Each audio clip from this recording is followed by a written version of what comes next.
ناظرین، جیسے ہم نے پہلے عرض کیا تھا کہ ہم مودی صاحب کا جو آرڈیل ہے اس پہ تو بات کریں گے، لیکن اس کو پرسپیکٹو میں رکھنے کے لیے دو سٹوریز ہم بریفلی اس کو ٹچ کریں گے اور پھر بتائیں گے کہ یہ منظر جو بار بار ہم اس پلیٹ فارم سے ایک پریڈکشن تو نہیں کہنی چاہیے، ایک تناظر دے رہے ہیں، وہ کیا ہے۔ اس وقت دو ممالک ایسے ہیں، ایک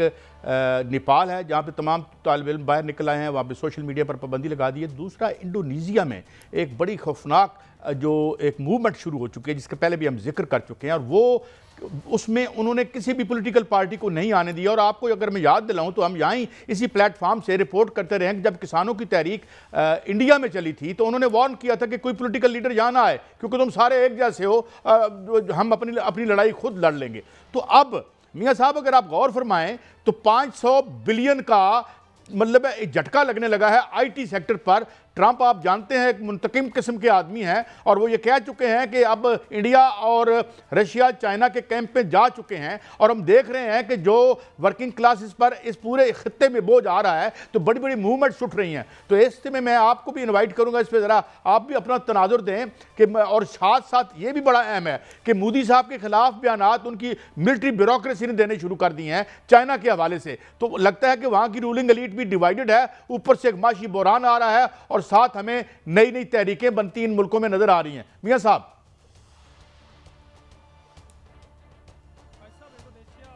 نیپال کے حوالے سے جو آپ نے بات کی، اس پر میں بات کرتا ہوں کیونکہ اس میں بہت بڑی سٹوری ہے ایک کہ وہاں پر مظاہرے کیوں ہو رہے ہیں اور وہاں پر صورتحال کیا ہے، یہ بھی ناظرین کے سامنے رکھنا چاہیے۔ لیکن جو ٹرمپ کی اور بھارت کی بات ہے، بھارت جو ہے وہ بہت زیادہ جو ہے وہ اس وقت خطرے میں ہے، اور مودی جو ہیں وہ بالکل گھیرے جا چکے ہیں، کیونکہ اس وقت ٹرمپ کی جانب سے جو بیانات دیے جا رہے ہیں اس میں انہوں نے کہا ہے کہ 500 ارب روپے کی جو ان کی آئی ٹی کی انڈسٹری ہے اس پر جو ہے وہ قدغن لگانے جا رہے ہیں، پابندیاں لگانے جا رہے ہیں کہ ان سے سروسز بھی نہیں لی جائیں گی اور مصنوعات بھی نہیں لی جائیں گی، اور یہ جو اگر ان پر یہ قدغن لگتی ہے تو ایک بہت بڑا دھچکا جو ہے وہ بھارت کو ہوگا، اور بھارت جو ہے وہ چین کی جانب گیا ہے اور رشیا کی جانب گیا ہے۔ کیا انڈسٹری جو آئی ٹی انڈسٹری جو ہے وہ چائنا کے ساتھ وہ اس میں معاہدہ کر لے گا، کیونکہ وہاں پر جو ہے چائنا اور رشیا، خاص طور پر چائنا آئی ٹی انڈسٹری میں بہت زیادہ ایڈوانس ہے، وہ پوری دنیا کو چیلنج کیے ہوئے ہے۔ وہ بھارت کی آئی ٹی انڈسٹری سے کیا وہاں پر جو ہے وہ خدمات ان سے لے گا اور ان سے امپورٹ کرے گا؟ اس لیے لگتا یہی ہے کہ اب بھارت جو ہے وہ اس کی آئی ٹی انڈسٹری ٹکے ٹوکری ہونے جا رہی ہے اور ان کو بہت بڑا نقصان ہونے جا رہا ہے، جو کہ ہمارے لیے موقع ہے، پاکستان کے لیے اس وقت موقع ہے اور ہمیں اس کا فائدہ اٹھانا چاہیے۔ آج ہی 10 معاہدے ہوئے ہیں آئی ٹی انڈسٹری کے حوالے سے، ہواوے کے حوالے سے ہوا ہے، ہواوے کنیکٹیوٹی کے حوالے سے معاہدہ ہوا ہے، اس کے علاوہ اے آئی کے میدان میں جو ہے وہ بہت بڑا لانچنگ کا معاہدہ جو ہے وہ پاکستان کے ساتھ ہوا ہے، اور ابھی آج دستخط ہوئے ہیں بی ٹو بی جو ایکسپورٹ ای کامرس کے معاہدے جو ہیں وہ ہو چکے ہیں۔ یہ بہت بڑا ایک موقع ہے جس سے پاکستان کو فائدہ اٹھانا چاہیے، اور پاکستانی حکومت نے جب وزیر اعظم نے وہاں پر دورہ کیا اور اس کے بعد جو ہے وہ پے در پے وہاں پر بھی معاہدے ہوئے، یہاں پر بھی معاہدے ہو رہے ہیں، اور ابھی چائنیز کمپنیاں پاکستان آ چکی ہیں، اور چائنا کے اندر ایک بہت بڑی جو ہے وہ کانفرنس ہونے جا رہی ہے، سرمایہ کاری کانفرنس، جس میں 500 کمپنیاں وہاں پر شامل ہوں گی، اور پاکستان جو ہے وہ اس آئی ٹی انڈسٹری سے فائدہ اٹھائے گا۔ اگر ہم 500 ارب ڈالر سے آدھا 250 ارب ڈالر کا بھی فائدہ فوری طور پر اٹھا لیں تو ہماری انڈسٹری جو ہے 500 ارب ڈالر تک جا سکتی ہے، اور یہ سارے کا سارا جو ہے منڈی بھارت کی جو ہے وہ ہم اپنی طرف جو ہے وہ کھینچ سکتے ہیں، اور چائنا کا جو بھارت کا گیپ ہے وہ پورا کر سکتے ہیں۔ ایک تو یہ معاملہ ہے۔ دوسرا معاملہ قائد صاحب یہ ہے کہ جو مودی ہیں وہ آج کل بہت جو ہے وہ مشکل میں ہے۔ مجھے لگتا ہے کہ مودی شاید 17 ستمبر کو استعفیٰ دینے جا رہے ہیں، یا مودی سے جو ہے ریٹائرمنٹ لے لی جائے گی، کیونکہ بی جے پی نے اور آر ایس ایس نے باقاعدہ طور پر ان کو کہہ دیا ہے کہ وہ 75 سال کے ہو چکے ہیں، 17 ستمبر کو وہ کیک کاٹ کر اپنا جو ہے وہ استعفیٰ دے دیں یا ریٹائرمنٹ لے لیں۔ آپ دیکھیں کہ مودی نے جو UNGA میں جو کہ جنرل اسمبلی سے خطاب کرنا تھا، وہاں پر جو ہے انہوں نے اپنا دورہ منسوخ کر دیا ہے۔ وہاں وزیر خارجہ جو ہے ان کے جائیں گے، پاکستانی وزیر اعظم وہاں پر خطاب کریں گے، اور ان کا جو خطاب ہوگا وہ 27 ستمبر کو ہوگا بھارتی وزیر خارجہ کا۔ اور اس کے علاوہ آپ دیکھیں کہ انہوں نے تمام تر جو سرکاری مصروفیات ہیں وہ اپنی ترک کر دی ہیں، یعنی ایسا لگ رہا ہے کہ جیسے وہ تارک دنیا ہو گئے ہیں۔ امیت شاہ کو سارے انہوں نے اپنے امور حکومت جو ہے وہ سونپ دیے ہیں، انہوں نے ادھورے کام جو ہے وہ کرنے شروع کر دیے ہیں۔ مودی جو ہے وہ سرنڈر پہلے ہی کر چکا تھا، اب وہ جو ہے وہ بھاگ رہا ہے، اور شاید وہ ہو سکتا ہے کہ استعفیٰ دے دے، یا اس کے اندر کوئی بڑی سازش جو پنپ رہی ہے کہ وہ پاکستان کے خلاف کوئی بڑی سازش کرنے کے موڈ میں ہے؟ کیونکہ بھارتی میڈیا کا سب ایک سیکنڈ بھارتی میڈیا جو ہے وہ اس حوالے سے انہوں نے راہ ہموار کرنی شروع کر دیا فالس فلیگ کے حوالے سے، اور اس حوالے سے ہمیں بھی محتاط رہنا چاہیے۔ میاں صاحب دیکھیں، اس کا ان سیریمونیل ایگزٹ ہی ہوگا، یہ بیسیکلی جو ہے وہ ووٹ لوگوں سے مذہب اور دھرم کے نام پہ لیتا رہا، کام اس نے وہی ہم نے بتایا امبانی اور اڈانی وغیرہ کی کرتا رہا، تو اب ظاہر ہے کہ یہ اب نبشتہ دیوار ہے۔ He will not survive as a کوئی بڑے لورلز لے کے یا بڑے وہ تمغے لے کے وہ تاریخ سے ایگزٹ نہیں ہوگا، بلکہ میرے خیال میں he will be a dejected اور disappointed man and a failure کے طور پر یاد رکھا جائے گا۔ لیکن میاں صاحب ہم اب دوسری طرف آتے ہیں، اب ہم جس طرح بار بار یہ تناظر یہاں دیکھتے رہے ہیں، جس طرح ہم نے بنگلہ دیش میں دیکھا، جس طرح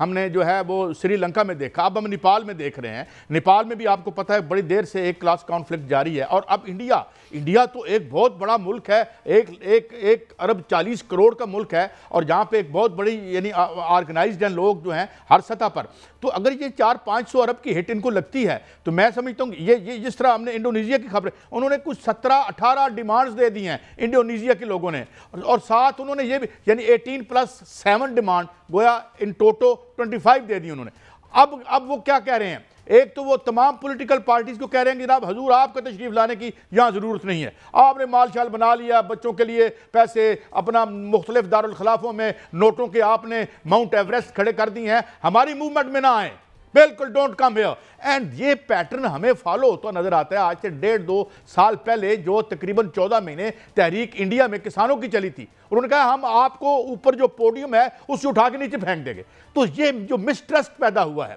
جو ٹریڈیشنل روایتی پولیٹیکل پارٹیاں جو ہیں وہ بالکل ہم دیکھتے ہیں کہ پورے ریجن میں وہ ڈسکریڈٹ ہو چکی ہیں، اور یہی پیٹرن ہمیں نیپال میں نظر آ رہا ہے، یہی پیٹرن ہمیں کہاں نظر آیا؟ بنگلہ دیش میں آپ دیکھیں بالکل۔ اور یہاں پہ بھی ایک لڑکا ہے افوان، مشکل سا نام ہے اس کا، یہاں پہ جو ٹیکسی ڈرائیور لیڈ کر رہا ہے اپنی ساری تحریک کو۔ اگر وہاں دیکھیں جو بنگلہ دیش میں ہوا تھا تو وہاں کوئی نوٹیبل یا کوئی بڑا لیڈر یا کوئی بڑا عظیم انسان نہیں تھا، وہ بعد میں ایک معذور سا بندہ انہوں نے بٹھا کے محمد یونس صاحب جو پہلے وہ کانوکٹ ہے، by the way he was a convict, I don't know whether wrongly or rightly but he was,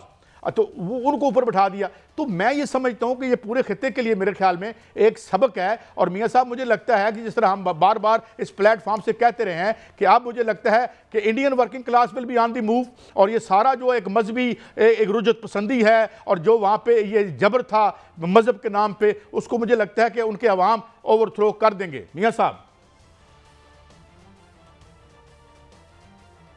دیکھیں قائد صاحب، مجھے تو نظر آ رہا ہے کہ انڈیا کے اندر 2 طرح کی بغاوتیں نظر آ رہی ہیں۔ ایک تو انڈیا میں فوجی بغاوت مجھے نظر آ رہی ہے مستقبل قریب میں، اور دوسرا مجھے وہاں پر عوامی بغاوت جو ہے وہ نظر آ رہی ہے، کیونکہ آپ نے دیکھا کہ مودی جو ہے وہ چین گئے اور وہاں پر جو ہے بعد میں ان کے آرمی چیف نے ان کے خلاف چین کے اور بیان دے دیا، اور اچھا خاصا جو ہے وہ چین کو جو ہے وہ ہٹ پر رکھ لیا۔ تو اس لیے مودی کی جو پالیسیز ہیں ان سے ان کی فوج بھی خوش نہیں ہے اور ان کی عوام تو خوش ہے ہی نہیں، اور اس لیے مجھے وہاں بغاوت نظر آ رہی ہے۔ دوسری بات جو ہم کر رہے ہیں انڈونیشیا کی، قائد صاحب دیکھیں وہاں پر ہوا کیا، وہاں پر ایک نوجوان کو پولیس نے ہلاک کیا، اور اس پر یہ مظاہرے جو ہیں وہ شروع ہوئے، اور ابھی تک کے اطلاعات کے مطابق 20 افراد جو ہیں وہ لاپتہ ہو چکے ہیں، 6 افراد ہلاک ہو چکے ہیں، 1240 افراد جو ہیں وہ گرفتار ہو چکے ہیں۔ ان کے مطالبات کیا ہیں؟ مطالبات ان کے یہ ہیں کہ معاشی ترقی جو ہے وہ عام آدمی تک نہیں پہنچ رہی، اور ہزاروں افراد نوکریوں سے نکال دیے گئے ہیں۔ وہ کہتے ہیں کہ امیر اور غریب کا فرق جو ہے وہ بڑھ گیا ہے، حکومت جو ہے وہ نااہل ہے،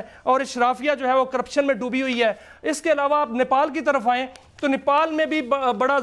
جو ہے وہ دلچسپ قسم کا جو ہے وہ کام شروع ہوا۔ وہاں پر جو سوشل میڈیا ہے وہاں پر انہوں نے پابندی لگائی، انہوں نے فیس بک پر، واٹس ایپ پر، انسٹاگرام پر جو ہے وہ پابندی لگائی۔ انہوں نے کہا کہ یہ کمپنیوں کو کہا کہ وہ اپنے دفاتر کھولیں ورنہ بند کر دیں، انہوں نے بند کر دیا، اور نوجوان باہر نکل آئے۔ نوجوان اتنے وہاں پر جو ہے وہ غصے میں ہیں کہ انہوں نے پارلیمنٹ پر حملہ کر دیا، اور وہاں پر جو ہے وہ پولیس نے ان پر مہلک ہتھیاروں سے حملہ کیا، اور جس میں یہ بتایا جا رہا ہے کہ وہاں پر جو پرتشدد مظاہرے ہوئے 9 افراد وہاں پر ہلاک ہو گئے ہیں، اور وہاں پر باقاعدہ طور پر اب مطالبات اور وہاں پر جو ہے وہ کرفیو نافذ کر دیا گیا ہے، اور اس میں یہ بھی بتایا جا رہا ہے کہ یہ مظاہرے جو ہے بڑھ رہے ہیں، اور اسی طرح جو ہے وہ آپ نے ٹھیک فرمایا کہ بنگلہ دیش میں، نیپال میں، انڈونیشیا میں، بھارت میں جو ہے وہ بغاوتیں اٹھی ہوئی ہیں۔ میاں صاحب دیکھیں نا، جاپان تو مطلب ہے ایک اکنامک سپر پاور میں آتا ہے۔ ناظرین یہ جو آپ مناظر دیکھ رہے ہیں ان کا پرائم منسٹر استعفیٰ دے گئے ہیں، اور وہاں بھی بنیادی طور پر جو ایک معاشی ہبس